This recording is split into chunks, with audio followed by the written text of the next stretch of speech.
Halo sahabat petani di seluruh Indonesia, kembali lagi bersama kami di kanal Inspirasi Pertanian. Hari ini kita akan membahas salah satu tantangan besar yang sering kita hadapi di sawah, yaitu hama keong mas. Hewan kecil berwarna keemasan ini mungkin terlihat cantik, tapi dampaknya bisa sangat merugikan. Keong mas atau dalam nama ilmiahnya Pomacea canaliculata sebenarnya bukan hewan asli Indonesia. Ia berasal dari Amerika Selatan dan masuk ke negara kita sekitar tahun 1980-an. Awalnya sebagai hewan akuarium dan untuk dikonsumsi. Sayangnya, karena daya adaptasinya yang tinggi dan kemampuannya berkembang biak dengan sangat cepat, keong mas lepas ke alam bebas dan menjadi hama serius. Seekor keong betina bisa menghasilkan ribuan telur dalam sebulan. Yang kita kenal sebagai kelompok telur berwarna merah muda yang sering menempel di batang padi. Keong mas sangat rakus, terutama pada bibit padi yang baru ditanam, yang usianya kurang dari 15 hari setelah tanam. Mereka bisa memotong dan memakan habis bibit padi dalam semalam, menyebabkan kegagalan tanam dan kerugian panen yang signifikan. Tapi jangan khawatir, dalam video ini kita akan kupas tuntas 5 metode efektif untuk mengendalikan serangan keong mas. Mari kita mulai. Metode pertama, dan yang paling dasar adalah pengendalian secara mekanis atau manual. Ini adalah cara yang paling ramah lingkungan dan tidak membutuhkan biaya. Hanya butuh ketekunan. Caranya sederhana. Kita mengumpulkan keong dan telurnya secara langsung dari sawah. Waktu terbaik untuk melakukan ini adalah di pagi atau sore hari saat keong mas paling aktif mencari makan. Anda bisa berjalan menyusuri petakan sawah, terutama di area yang tergenang air, dan mengambil keong dewasa yang terlihat. Jangan lupa periksa juga batang-batang padi, biasanya di bagian bawah, dekat permukaan air. Telur keong yang berwarna merah muda sangat mudah dikenali. Hancurkan kelompok telur tersebut, atau kumpulkan untuk dibuang jauh dari area sawah.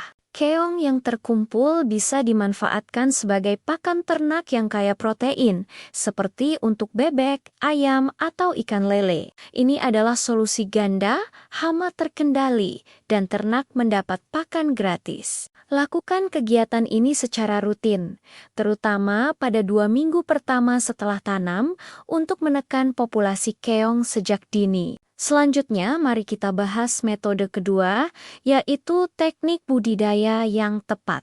Pengelolaan lingkungan sawah bisa menjadi senjata ampuh untuk melawan keong mas. Salah satu cara paling efektif adalah dengan mengatur ketinggian air. Keong mas membutuhkan air untuk bergerak dan makan. Dengan menjaga ketinggian air di sawah kurang dari 2 cm selama 15-20 hari pertama setelah tanam, kita bisa membatasi pergerakan mereka. Keong akan kesulitan mencapai bibit padi yang masih muda. Setelah tanaman padi cukup kuat dan tinggi, Anda bisa menaikkan kembali level air secara bertahap sesuai kebutuhan. Selain itu, pastikan saluran irigasi atau pintu masuk air ke sawah dipasangi saringan. Saringan ini bisa dibuat dari kawat kasa, bambu, atau jaring. Tujuannya adalah untuk mencegah keong dewasa dan telurnya masuk ke petakan sawah kita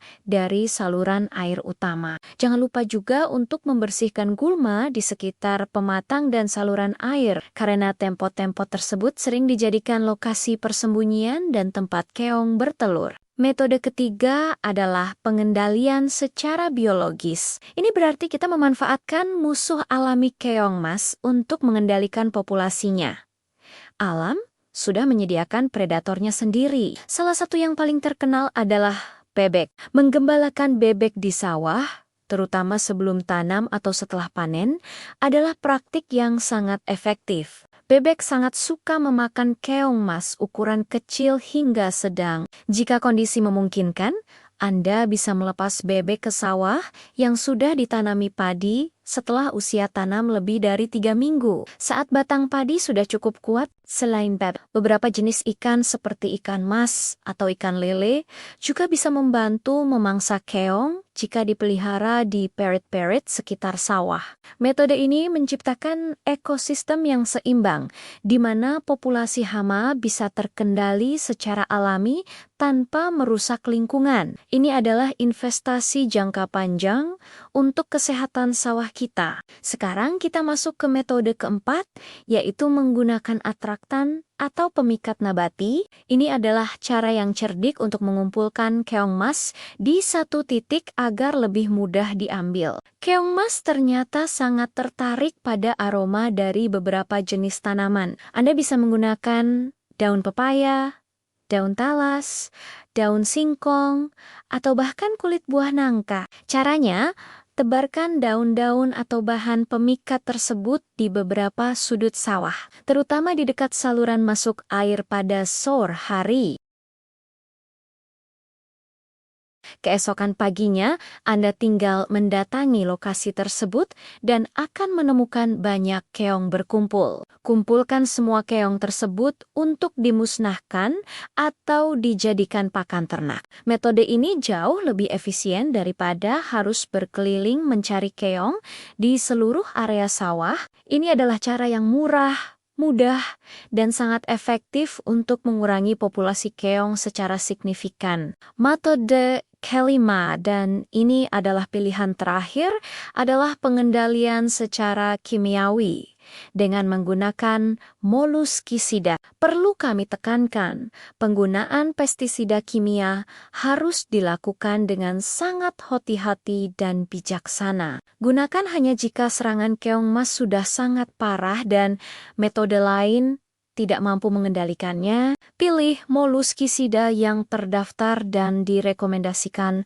oleh pemerintah, serta pastikan produk tersebut aman bagi tanaman padi dan lingkungan. Selalu baca dan ikuti petunjuk penggunaan serta dosis yang tertera pada kemasan. Jangan pernah menggunakan dosis berlebihan karena bisa membunuh organisme non-target yang bermanfaat seperti ikan atau cacing dan mencemari air serta tanah. Taburkan atau semprotkan moluskisida sesuai anjuran dan pastikan kondisi air di sawah tidak terlalu dalam agar efektivitasnya maksimal. Ingat, ini adalah jalan terakhir, bukan pilihan pertama. Jadi, mari kita rangkum kembali.